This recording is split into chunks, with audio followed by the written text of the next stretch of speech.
Students, आज हम लोग जो पढ़ेंगे व्यष्टि अर्थशास्त्र के बारे में। तो इससे पहले जो हम लोगों ने जब अर्थशास्त्र की कैटेगरी के बारे में पढ़ते, उसके जो ब्रांच है, उसका जो शाखा है, उसका जो भाग है, उसके बारे में जब हम पढ़ रहे तो उसमें हम लोगों ने जाना था कि हमारा जो अर्थशास्त्र सब्जेक्ट है वो दो भागों में बटा होता है, एक मैक्रो और एक माइक्रो।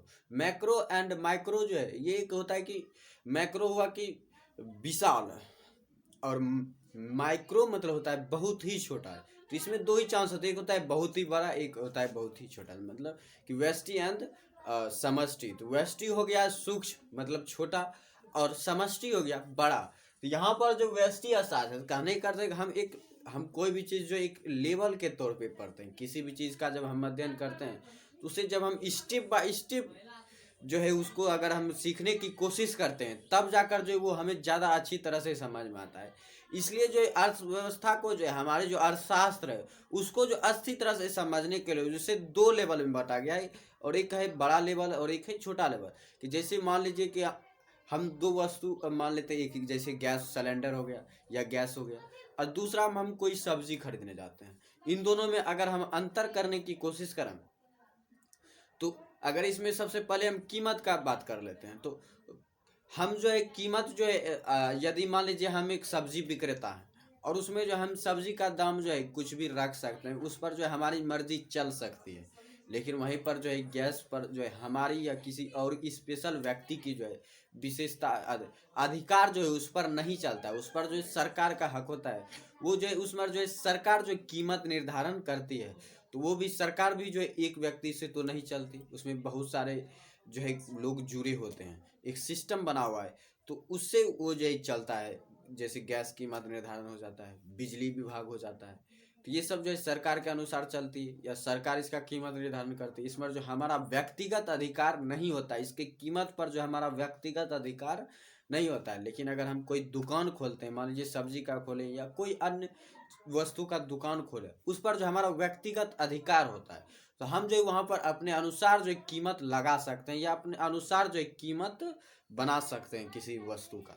तो ये जो हो जाता है, तो ये हो गया हमारा व्यक्तिगत इकाई। और एक होता है जैसे गैस वाला हो गया, तो वो हो गया समष्टि इकाई। मतलब एक हो गया, वो पर्सनली नहीं है, वो सबके लिए, सरकार के लिए है। तो वो पर्सनली नहीं है, वो हमारे व्यक्तिगत के लिए नहीं है। तो इसलिए जो यहाँ पर जो व्यष्टि अर्थशास्त्र में हमको पढ़ना एक छोटा लेवल पे पढ़ना है। जैसे हमारा वेतन है, हम कोई भी कार्य करते हैं, हमें जो मासिक वेतन मिलता है उसको कैसे खर्च करना, तो उस पर हमारा अधिकार होता है। उस पर जो है हमारा अधिकार होता है कि हम उसको कैसे खर्च करेंगे। लेकिन वहीं पर अगर देश की आय की बात की जाए, राष्ट्रीय आय की बात की जाए, तो वो हमारा व्यक्तिगत अधिकार नहीं। उसमें जो पूरा देश के नागरिक का जो है आय जुड़ा होता है, वो जो पूरे देश के नागरिक से जो है कनेक्टेड होता है, पूरे देश के लोगों से जो वो जुड़ा होता है। और एक होता है प्रति व्यक्ति आय। तो हम जब भी अर्थशास्त्र को मापने के लिए, अर्थव्यवस्था में जो लोगों के आय को मापने के लिए दो तरीके से मापते हैं। एक होता है देश के जो एक साल में जो अंतिम उत्पाद पर जो है आय है, जो पूरा देश को जो प्राप्त होता है अंतिम उत्पाद से, तो वो जो है राष्ट्रीय आय कहलाता है। और प्रति व्यक्ति आय जो प्रत्येक लोगों का जो है एक औसत अनुपात होता है। तो ये जो है प्रति व्यक्ति आय जो व्यक्तिगत आय होता है, किसी का भी जो व्यक्तिगत आय की वो एक औसत इतना आय जो है देश का प्रत्येक व्यक्ति जो है कमाता है या जो आय अर्जित करता है, तो वो होता है प्रति व्यक्ति आय। तो यहाँ पर जो प्रति व्यक्ति आय जो एक व्यक्तिगत आय की तरह होता है, इसलिए जो इसे जो हम व्यष्टि अर्थशास्त्र में अध्ययन करते हैं। लेकिन यहीं पर अगर हम समष्टि अर्थशास्त्र में बात करें, तो वहाँ पर हम राष्ट्रीय आय का अध्ययन करते हैं। तो ये जो है होता है व्यष्टि अर्थशास्त्र या सूक्ष्म अर्थशास्त्र। तो हम जो परिभाषा कह सकते हैं व्यष्टि अर्थशास्त्र की वैसी शाखा जिसमें हम अर्थशास्त्र के विभिन्न पॉइंट को या विभिन्न जो है समस्याओं का अध्ययन जो व्यक्तिगत आधार पर करते हैं, तो वह जो है अर्थशास्त्र का वह शाखा जो है व्यष्टि अर्थशास्त्र कहलाता है। अब इसके विशेषताओं को समझते हैं कि इसके विशेषताओं में जो सबसे पहला आता है कि अध्ययन कैटेगरी।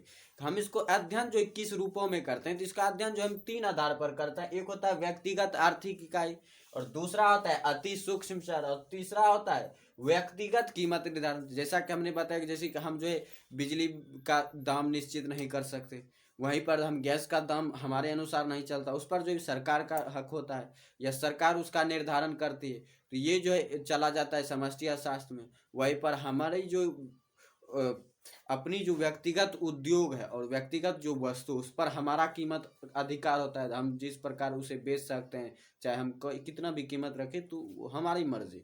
तो ये होता है व्यक्तिगत कीमत निर्धारण कि हम किसी वस्तु का जो व्यक्तिगत रूप से कीमत निर्धारित कर सकते हैं। लेकिन वहीं पर अति सूक्ष्म चर का अध्ययन जो है, इसमें जो अति सूक्ष्म कर करने का मतलब बहुत ही छोटे लेवल पर जो इसका अध्ययन किया जाता है। जैसे कि एक देश के लेवल पर जो राष्ट्रीय आय बहुत बड़ा स्तर है कि वो पूरा देश को ही जो आय को दर्शाता है। लेकिन एक प्रति व्यक्ति आय जो मान लीजिए हमारे देश में 125 करोड़ लोग निवास करते हैं, उसमें जो है मात्र एक व्यक्ति की आय, तो समझिए 125 करोड़ की तुलना में जो है एक व्यक्ति की आय बहुत ही छोटा है।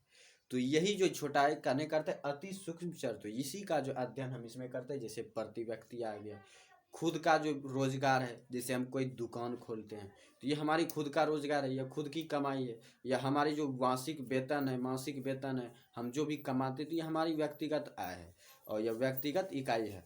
तो ये जो इसमें जो अति सूक्ष्म चर में हम इसका अध्ययन करते हैं। उसके बाद जो आता है व्यक्तिगत आर्थिक इकाई, तो अब जैसे कि इसमें भी हम लोगों ने बताया हमारा जो मासिक वेतन है या अन्य चीज़ हो जाती है, हमारी फसल उत्पादन हो जाते हैं, या हम कोई भी ऐसा वस्तु है जिसका जो हम उसे बेचना चाहते हैं, तो उस पर जो है हम अपना कीमत निर्धारण खुद से कर सकते हैं, या उस पर जो हमारा पूरा अधिकार होता है किसी भी चीज़ के रूप में, चाहे कीमत के रूप में हो, या पूर्ति के रूप में, या मांग के रूप में हो, या लेन देन के रूप में हो, तो हम किसी भी रूप में जो है उस पर सिर्फ और सिर्फ व्यक्तिगत अधिकार हमारा होता है या मेरा होता है। तो यही जो है 3 प्रकार का जो है रूप में जो है अर्थशास्त्र का अध्ययन किया जाता है, और यही इसकी विशेषताएं हैं। व्यष्टि अर्थशास्त्र की जो यही 3 ही विशेषताएं कि इसमें जो हम सबसे पहले व्यक्तिगत आर्थिक इकाई का अध्ययन करते हैं, दूसरा अति सूक्ष्म चर का अध्ययन करते हैं, और तीसरा होता है व्यक्तिगत कीमत निर्धारण कि हम इसमें जो किसी वस्तु का व्यक्तिगत निर्धारण कीमत निश्चित कर सकते हैं।